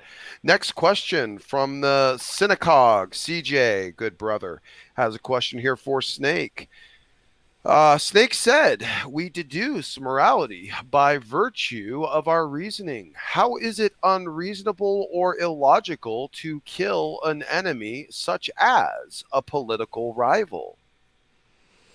Because it's basically breaks the ethics that, well, one, you don't solve your problems through violence. You solve them through argument and logic and reason. You don't win an argument by killing the other guy. You win an argument by showing how you're correct.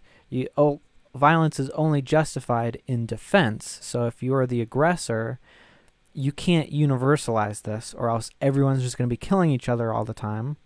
You can universalize an ethic of argumentation. And the mere fact that someone will argue anything already gives up this premise. Okay, thank you. Praise, would you like a response? Yeah, and this is several things like temperance, supererogatory acts. These are contrary to things like evolution, stimuli, because they go completely against what we would say what the human nature is. And like, would someone die for their enemies? No. But Jesus says, love our enemies. Where in evolution would that be beneficial? I don't see that. So yeah, I'll just leave it there. Okay, and Snake, I believe it was yours, so you can have the final word. Well, again, evolution is not the basis of secular morality at all, but temperance is perfectly capable of being selected by evolution, like people who live in harsh habitats who need to be able to moderate their resource consumption. People living in the icy cold norths who don't get can't farm very well, they need temperance or else they're going to die. But evolution does not explain why it's good. It just selects for success. Okay. Well, thank you so much. And well, the final question is not so much a question, but a statement. David Neff, our beloved David Neff, who is a frequent contributor, debater, and also commenter in chat, is going to be hosting an after show, ladies and gentlemen. You'll notice that in the side chat, I just posted a link to his channel where you can go over there and subscribe and be ready for him to start his after show once the debate has finished. Gentlemen, thank you so very much. Both of you were just incredibly wonderful to host for this engaging exchange. And thank you so much for all your pitches, all your arguments, everything that you brought to the table, and all of your thoughtful prose. It was really just an enjoyable evening. And thank you so much for your contribution. Yeah, I had a blast, man. You did a great job moderating. So you're going to be recruited for that, Smokey. So, Appreciate it, brother. Absolutely. Well, I enjoy it. I enjoy it. You know what is something that I think is easy for me because it is fun and it is enjoyable.